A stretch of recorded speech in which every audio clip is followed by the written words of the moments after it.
2, 1.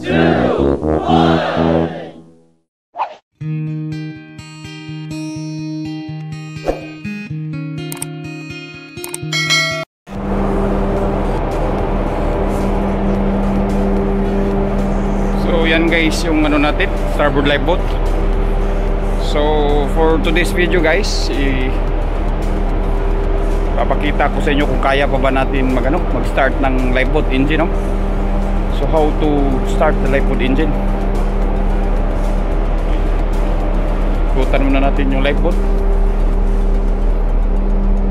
So this live boat is of gravity type to guys. So hindi free fall, iba yung free fall, hindi rin open live boat. So gravity type and then enclosed live boat. So this is the starboard side live boat. Okay, so bago ka guys, pumasok ng live boat, so kailangan i-open muna natin yung nito, mga hatches, para makaano tayo sa amoy ba. So yan guys, na-open ko na. So let's say about 3 to 5 minutes para lang lalabas yung singaw, yung may amoy kasi ito sa loob ng live boat guys, yung mga gamit, mga equipment. So para hindi mo lalo na allergihin ka sa mga amoy, so make sure na i-ventilate sana ng kunti, natural ventilation, bago tayo pumasok. Ang sunod na step guys is to, pag singaw na, is to disconnect the charging cable. Ito yung charging cable ng battery guys So always charge to sa ADSI. So pag during testing of live boat engine, so make sure na this is disconnected before starting the engine. So i-disconnect muna natin yan. So okay na guys, na-disconnect ko na yung charging cable. Now it's time to get inside the live boat. So tingnan natin. Tingnan nyo guys yung live boat namin. Oh, color green. So may mga may mga straps to. So dyan nakapisto.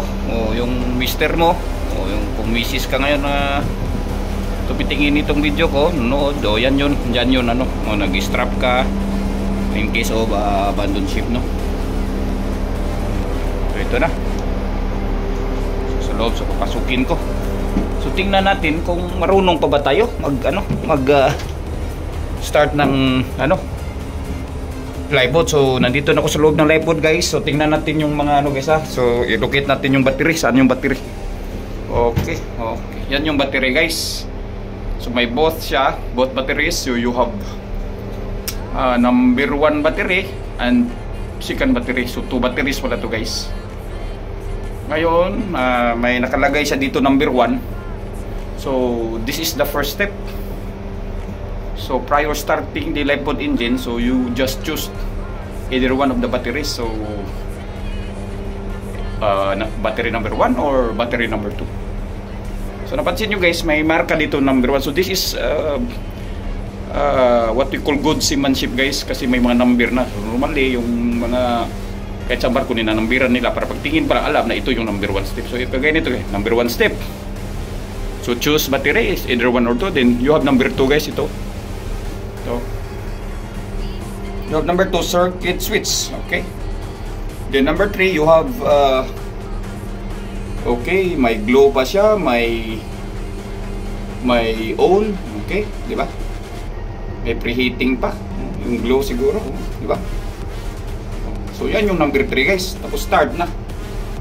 So ngayon, check upin na natin. So ngayon guys, ang battery guys, naka-off to. Kita nyo?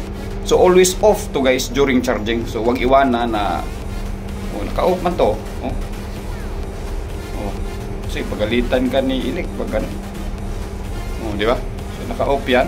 So pili tayo ng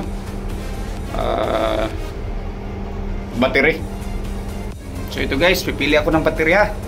So I like one. Diba? Kita mo? Yung titi-titi nya, just press lang. Parang ganito ba? So 1. So yan yun. Ngayon may battery na yan. So tingnan natin kung nag-o-on na ba yung mga lights. So number 2 daw guys, ito glow. Ito circuit switch ngayon. So supposedly may power na tayo. So let's check the lights. Natin Okay, so yan yung mga lights guys. You have key canopy.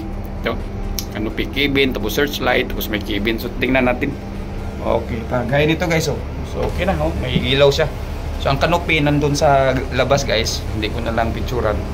So ito yung ano, searchlight, no? Ito. So, tingnan natin yung searchlight, ha, kung magana ba to. Okay, tingnan natin.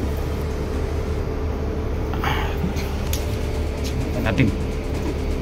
Ito.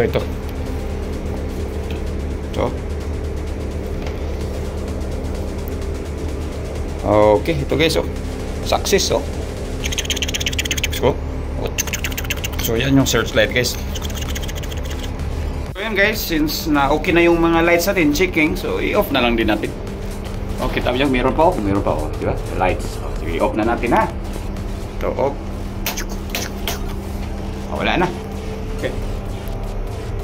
So pag start na makina guys, so meron dito yung ano, meron ditong nakalagay, oh, ahead, neutral, astern. Tapos ito yung ano niya, no? Okay, makita ba? Ito, ayan. So ngayon, ano na natin, i-try na natin i-start yung ano, makina kung success ba. So natin ano guys, tuluyan talagang i-start. So hanapin muna natin, nakita ko dito yung instruction nito.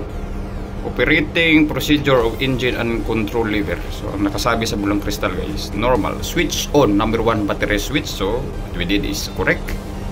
So press gear release button and then put the engine control lever between neutral and maximum ahead. Oh, okay, ang sabi between neutral and maximum ahead. Yun yung pang ano lang talaga guys, for emergency, kasi kailangan mo ng ano talaga makaalis agad sa barko kung tsaka-tsakali talaga ba kung i-lower sa water ba. So for the sake lang na nag-testing tayo, neutral lang natin ilagay yung gear release button, ha. Yung ano, yung telegraph niya. So next, turn automatic fuses switch on. Okay. Turn starter switch to glow position and hold in this position for 10 to 20 seconds depending on ambient temperature on engine operation panel. Then next, number 4, turn starter switch to start until the engine start. So meron din ditong isa. How to stop guys, how to stop. Normal, put engine control lever into neutral position. So naka-neutral. So control lever guys, ito ba? Control lever. So you have ahead, neutral, and astern. And then turn starter key to off until the engine stops on engine operation panel. Ito. Yan ba? Meron diyang stop, oh. Merong glow, off, on. Tapos so, likod start dito. Kita ba? Oh, start. Tapos pag final, switch off number 1 and number 2 battery switch. So meron din siya mga emergency, no? Ito, emergency operation. Oh, ayan. So normal operation lang tayo guys to start the live board engine. So ito na, hindi na tayo magtatagal guys. So since testing lang to guys, so naka-neutral position lang natin. Pero pag sa ano talaga, pag in case talaga yung mga real life talaga, so kailangan talaga naka-between neutral na head kay diretso na. Pag ano nang ready ng live board to go, so pag start, ahead, naka-ahead na siya diretso. So ngayon, ito guys, so ang sabi dito sa glow guys, between 10 to 20 seconds, no? So i-press natin ng 10 to 20 seconds. So lipat tayo dun sa kabila. Medyo ano dito guys, medyo ito. Diba? So sabi sa bulang kristal, 10 to 20 seconds daw. Oh. 1, 2, 3, 4, 5, 6, 7, 8, 9, 10. 10 lang. 10 off. Ngayon, ito. Sunod, i-on ko na. Tapos ang start, ito. I-on ko na. Ganyan guys, oh. On. Oh. Ayan yun guys. Start na. So, ganun lang kasimple. Tapos pag mag-off ka, ganito. Oh. Off lang position. So, ibig sabihin, pag mag-start ka, start dito.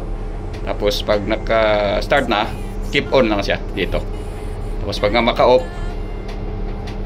put the key or align the key to off position or on, no? Kung naka-on.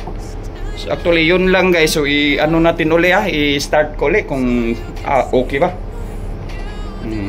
So hindi ko na lang switch on yung ilaw. So pwede rin, gusto nyo switch on talaga lahat, ganyan. Breaker, ganyan. Tapos okay again, ha? So ito again para maklaro pa. So naka-off na, naka-glow na natin para parang preheat style guys ba. Lalo na pag medyo malamig, kailangan mga preheat mo about, yun nga sabi, 10 to 20 seconds or more, depende kung malamig. Dito ngayon sa Mediterranean, so hindi man siya ganyan kalamig. So ulit ito, on, naka-on na yan guys, di ba? On, nag-alarma yung oil sa battery. Ito, start tayo ulit. Diba? So ngayon guys, isubukan natin i-ahit start.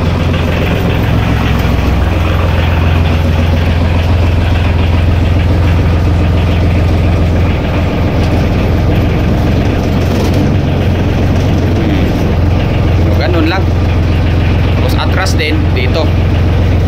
Hindi natin makikita yung blade guys so okay na yan. So i-off na natin guys. Okay. So tapos na yung off. And then i-switch off na natin yung battery. Ito guys, make sure naka-off to. O ganyan. I-check ko muna yung ilaw guys Okay, i-off ko muna. Tapos naka-off. So ganyan lang pala ka basic guys no, yung kadali yung pag-start ng engine ng lifeboat. Pero makita mo naman may numbering, hindi ka na mawala guys 1, 2, 3 guided ka naman. So yun lang guys, paano magano. So after that, so after you stop, switch off the lifeboat engine, so make sure you will put back the battery switch to off, and then i-commit natin yung charging cable dun sa yung kanina na disconnect natin guys. So yun lang, I think that's it for today. So salamat sa mga nanonood.